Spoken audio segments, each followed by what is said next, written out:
Hi, we are the co-authors of the Economists diet, and we're here to tell you a little bit about the behavioural best practices that you should adopt in order to lose weight and keep it off. My name is Chris Payne. And I'm Barnett. The first practice that we'd recommend, number one, is that you've got to weigh yourself every day. If you don't have a scale, go out and buy one today, because knowing your weight is going to connect your behavior to what you weigh on the scale in the next morning.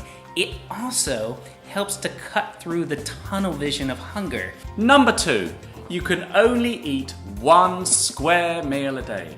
Now, we still enjoy having 3 meals a day. We have breakfast, we have lunch, we have dinner. But back in the old days when we were obese, we used to have 3 large meals. Big breakfast, big lunch, large dinner. You can't do that if you're going to lose weight and keep it off. Unfortunately, you're just going to have 1 square meal a day, and the other 2 meals need to be light.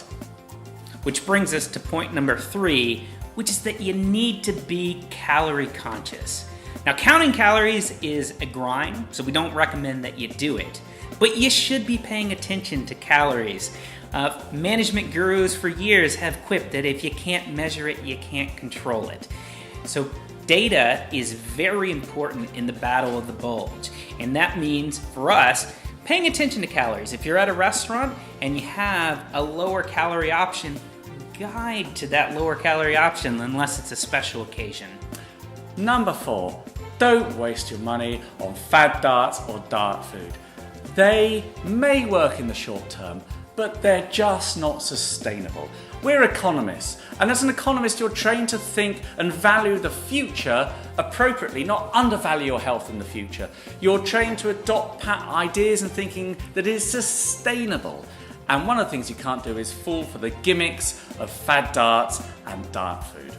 Which brings us to point number 5, which is that you've got to limit variety in your diet. We're not nutritionists, but in general, you're not going to go out and have a variety of meals from restaurant to restaurant to restaurant, which also means you're going to have to be very careful about how often you eat out, because restaurants are very good at convincing you to consume more.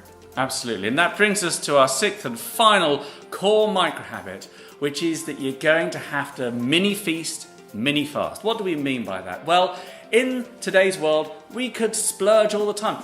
Rob and I, we love eating large meals. We love going out to restaurants. We love our burger and fries, our big family lunches. But you can't splurge and then expect to have another meal later that day and not gain weight.